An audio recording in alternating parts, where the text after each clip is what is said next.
மகர ராசிக்கு ஐப்பசி மாதம் என்ன மாதிரியான பலன்கள் நடைபெறுங்கிறத இந்த நிகழ்ச்சியில் பார்ப்போம். மகர ராசிங்கிறது எப்படின்னு பார்த்தீங்கன்னா, ஒரு காக்கை மாதிரி. காக்கை எது கிடைச்சாலும் தான் மட்டுமே சாப்பிடாம பகிர்ந்து கொடுக்குது இல்லையா? அதே போல் பார்த்திங்கன்னா, இவர்கள் மகர ராசிக்காரர்களை பொறுத்தவரையும் அவங்களுக்கு எது கிடைத்தாலும் அதை தான் மட்டுமே அனுபவிக்கணும் அப்படின்னு நினைக்காம தன்னை சார்ந்தவர்களுக்கும் தன்னை சாராதவர்களுக்கும் கூட யாராவது கஷ்டப்பட்டாங்கன்னா முன்பின் அறிமுகம் இல்லாதவர்களுக்கு கூட கொடுத்து மகிழ்விக்கக்கூடிய ஒரு தன்மையை கொண்டது தான் மகர ராசி. அப்போ மகர ராசிக்காரர்களை பொறுத்தவரையும் மற்றவர்களை மகிழ்வித்து தானும் மகிழக்கூடியவர்கள். இது அவங்களுடைய ஸ்பெஷாலிட்டி. இந்த மகர ராசிக்கு ஐப்பசி மாத பலன்கள் எப்படி இருக்குங்கிறத இந்த நிகழ்ச்சியில் பார்ப்போம். மகர ராசிக்குரிய ராசிநாதன் சனி 3ஆம் இடத்தில் வக்ரம் பெற்று இருக்கிறார்.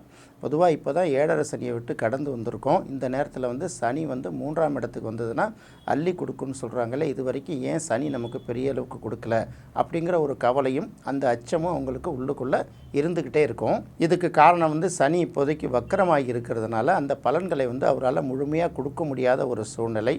அதே சமயம் சனிக்கு சுக்கிரனுடைய பார்வை கிடைக்கிது. நீச்சம் பெற்ற சுக்கிரனாக இருந்தாலும் சனிக்கு சுக்கிரனோட பார்வை கிடைக்கிறதும் சுக்கிரனுக்கு சனியோட பார்வை கிடைக்கிறதும் கண்டிப்பாக பார்த்திங்கன்னா மகரத்தை பொறுத்தளவுக்கு அவர்களுக்கு இந்த இதுவரைக்கும் இல்லாத அளவுக்கு இந்த மாதம் ஓரளவுக்கு நல்ல பண வருவாய் கிடைச்சிடும். ஏன்னா இந்த சுக்கிரன் சனி தொடர்புங்கிறது எல்லா ராசிக்குமே பண வருவாயை கொடுக்கக்கூடியதாக இருந்தாலும் மகர ராசிக்கு சற்று கூடுதலாக இருக்குங்கிறத நம்ம இந்த இடத்துல தெரிஞ்சுக்கிட்டால் போதும். இதுவே அவர்களுக்கு புதிய நம்பிக்கையும் உத்வேகத்தையும் அளிக்கிற அளவுக்கு இந்த ஐப்பசி மாதம் தொடங்கும். அடுத்து ராசிக்கு 2ஆம் இடமான கும்பத்தில் ராகு இருப்பதும் மகர ராசிக்கு ஒரு நல்ல பலனை தான் கொடுக்கும். பொதுவாக பார்க்கும்போது 2ஆம் இடத்துல பாவக்கிரகங்கள் இருந்ததுன்னா அவ்வளோ நல்ல பலனை கொடுக்காது அப்படின்னா கூட இந்த இடத்துல ராகு தானே இருக்குது.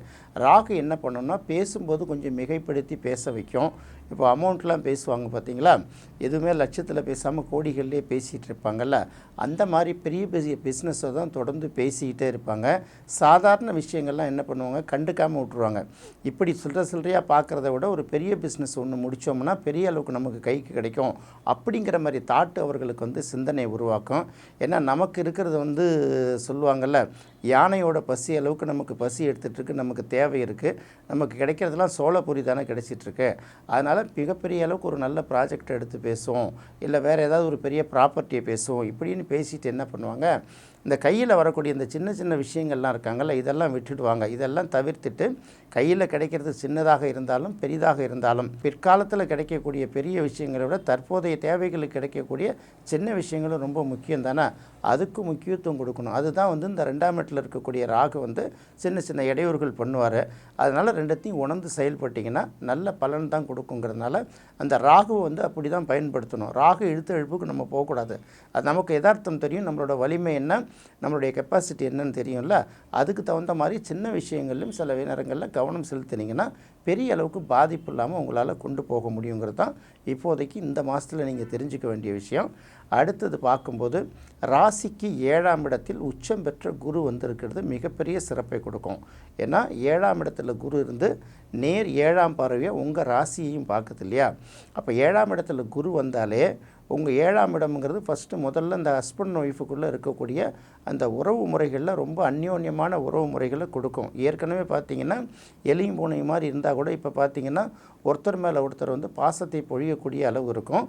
அடுத்தது குருவே பணத்தை கொடுக்கக்கூடிய கிரகம், அவர் 7ஆம் இடத்துல உட்காந்து உச்சம் பெற்று உட்கார்ந்துருக்கிறதுனால வாழ்க்கை துணை வழியாக ஆணாக இருந்தால் மனைவி வழியிலும் பெண்ணாக இருந்தால் கணவன் வழியிலும் மிகப்பெரிய அளவுக்கு வருவாய் கூடுவதற்கு வாய்ப்பு அதிகமாக இருக்குது. 2வது பார்க்கும்போது நம்மளுடைய நடை உடை பாவனைகள் அணுகுமுறைகள்னு சொல்லுவாங்கள்ல, அதுக்குள்ளே பார்த்திங்கன்னா ஒரு அலங்காரமும் ஒரு ஆடம்பரத்தன்மையும் அதிகரிக்கும். நிறைய பார்த்திங்கன்னா நகைகளும் பணமும் ஏதாவது ஒரு வகையில் சேரும். இந்த 50 நாட்கள் தான். இந்த 50 நாட்களில் பார்த்திங்கன்னா ஒரு பம்பர் பரிசு கிடைச்ச மாதிரி சில சூழ்நிலைகள் மாறி வரும். அந்த சூழ்நிலை ரெகுலராக இருக்கும் அப்படின்ற மாதிரி எதிர்பார்க்காம கிடைக்கக்கூடிய வாய்ப்புகளை நல்ல மாதிரியாக பயன்படுத்திட்டிங்கன்னா அது உங்களுக்கு ஒரு நல்ல பலனை கொடுக்குங்கிறத முதல்ல தெரிஞ்சுக்கணும். அடுத்தது ராசிநாதன் அப்படின்னு சொல்லக்கூடிய சனி 3ஆம் இடத்துல இருக்கு இல்லையா, இதை குரு 9ஆம் பார்வையாக பார்க்குது, சுக்கிரன் 7ஆம் பார்வையாக பார்க்குது. அதாவது உங்களுடைய ராசிநாதனை 2 பணம் கொடுக்கக்கூடிய கிரகங்கள் பார்க்குறதுனால கண்டிப்பாக 2 விதத்திலிருந்து உங்களுக்கு பணம் வரும். அதாவது வந்து பணம் தன்னால் வரும்னு உட்கார முடியாது. ஏன்னா 3ஆம் இடத்துல சனி உட்காந்துருக்காரு. முயற்சி பண்ணிக்கிட்டே இருக்கணும். முயற்சி பண்ணிக்கிட்டே இருந்தால் ஒரு பெரிய பணமும் இன்னொரு வகையில் சிறு பணமும் வரும்.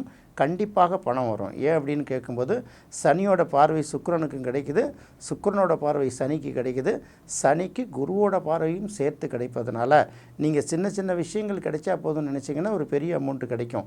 பெரிய அமௌண்ட்டாக எதிர்பார்க்குற இடத்துல ஓரளவு சின்ன சின்ன அமௌண்ட்டாக கண்டினியூஸாக கிடைச்சிடும். எப்படியும் 2 வழிகளில் பணம் வருவதற்கு மகர ராசிக்கு இந்த ஐப்பசி மாதத்தில் நிறைய வாய்ப்பு இருக்கிறதுனால இந்த வாய்ப்புகளை முழுமையாக பயன்படுத்திக்கணும். அடுத்து ராசிக்கு 8ஆம் இடமான சிம்மத்தில் கேது இருப்பது வந்து ஒரு நல்ல பலனை கொடுக்காது. ஏன்னா 8ஆம் இடம் வந்து கேதுக்கு உகந்த இடம் அல்ல.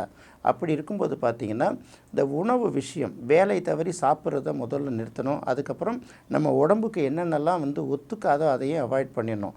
அதாவது வேலையிலே ரொம்ப கவனம் செலுத்திட்டு அந்த பசியை கடந்து இன்னொரு தடவை போய் சாப்பிட்றதுனால அது வயிற்றுக்கு பிரச்சனைகளை எல்லாம் உருவாக்குங்கிறதுனால அதை கவனமாக பார்த்துக்கணும்.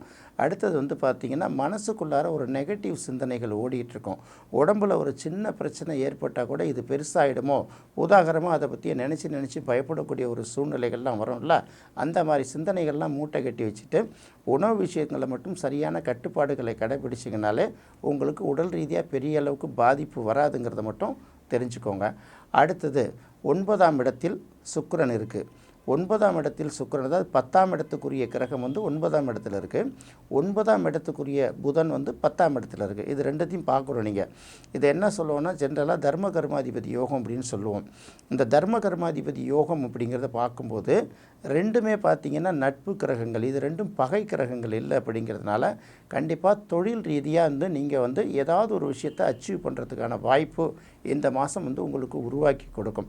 அது என்ன வாய்ப்புன்னா பொதுவாக என்ன சொல்லுவாங்கன்னா தர்ம கர்மாதிபதி யோகங்கிறது 2 பகை கிரகங்களாக இருந்ததுன்னா அது சரியாக வராது. ரெண்டுமே நட்பு கிரகங்களாக இருந்து பரிவர்த்தனையும் பெற்றிருக்கிறதுனால கண்டிப்பாக இது சொல்லுவாங்கள்ல, தொட்டதெல்லாம் துலங்கும்பாங்கள்ல, தொழில் துறையை பொறுத்த வரைக்கும் நீங்கள் வேலை செய்கிற ஒரு இடத்தை பொறுத்த வரைக்கும் நீங்கள் என்ன முயற்சிகள் மேற்கொண்டாலும் எதை தொடங்கி வைத்தாலும் அது வந்து வெற்றிகரமாக முடியுங்கிறதுனால நம்பிக்கையோட தொழிலில் வந்து நீங்கள் கவனம் செலுத்துறது நல்லதாக இருக்கும்.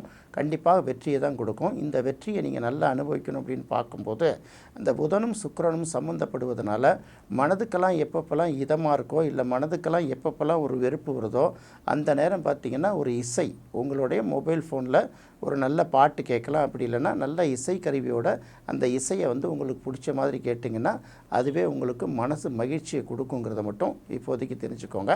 அதுக்கு அடுத்தது பார்க்கும்போது ராசிக்கு 10ஆம் இடத்துல சூரியன் இருக்குது. 10ஆம் இடத்துல சூரியன் இருக்கிறது மிகப்பெரிய சிறப்பு இல்லையா? சூரியனுக்கு வந்து 3, 6, 10, 11ஆம் இடங்களை வந்து நல்ல சிறப்பை கொடுக்குங்கிறதுனால சூரியன் நீச்சம் பெற்றிருந்தாலும் கண்டிப்பாக நல்ல பலனைத்தான் கொடுக்கும். ஏன்னு பார்க்கும்போது உங்கள் ராசிக்கு ஒரு 8ஆம் அதிபதி அவர் 10ஆம் இடத்துல வந்து உட்கார்றாரு. 10ஆம் இடம்ங்கிறது சூரியனுக்கு திக்பலத்தை கொடுக்கக்கூடிய இடம். சூரியன் என்னதான் நீச்சம் பெற்றாலும் அதை சிங்கத்தின் கால்கள் பழுதுபட்டாலும் சீற்றம் குறைவதில்லைங்கிற மாதிரி உங்களுக்கு அந்த ஸ்டேட்டஸ்லேருந்து எந்த வகையிலும் சரிவை கொடுக்காது.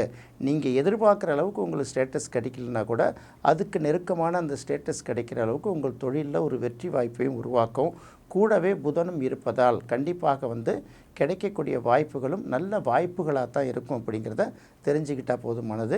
இந்த வெற்றியை நீங்கள் சிறப்பாக பயன்படுத்திக்கணும். அப்படின்னா கிடைக்கக்கூடிய வாய்ப்புகள் வந்து உங்களுக்கு சாதகமாக மாறணுன்னா அதுக்கு தகுந்த மாதிரி சிவா விஷ்ணுவையும் சங்கர நாராயணரையும் நீங்கள் வந்து ஞாயிற்றுக்கிழமை அல்லது புதன்கிழமையில் வணங்கி வழிபடுவது உங்களுக்கு ஒரு நல்ல பலனை கொடுக்கும். அடுத்தது பார்த்திங்கன்னா மாத தொடக்கத்தில் 10ஆம் இடத்துல இருக்கக்கூடிய செவ்வாய் ஒரு 10 நாளில் 11ஆம் இடத்துக்கு வந்துடுறாரு.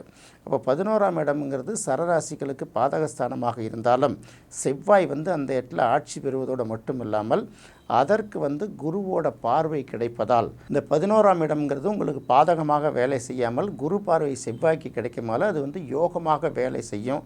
குறிப்பாக பார்க்க போனால் இந்த ரியல் எஸ்டேட் துறைகள், நிலம் சார்ந்த துறைகள், வீடு மனை கன்ஸ்ட்ரக்ஷன் இந்த மாதிரி துறைகளில் இருக்கிறவர்களுக்கு வந்து இது வரைக்கும் விற்காமல் தேங்கி கிடந்த பல விஷயங்கள்லாம் இனி விற்பனையாவதற்கு வாய்ப்பு இருக்குது. அதே போல் பல நேரங்களில் வாங்கணும்னு முயற்சி பண்ணி அதுக்கு போதிய நிதி திரட்ட முடியாதோ இல்லை சூழ்நிலைகளால் பாதிக்கப்பட்டிருந்தால் அதெல்லாம் வந்து இப்போதைக்கு வாங்குவதற்கான ஒரு சூழ்நிலையை உங்களுக்கு உருவாக்கி கொடுக்கும்.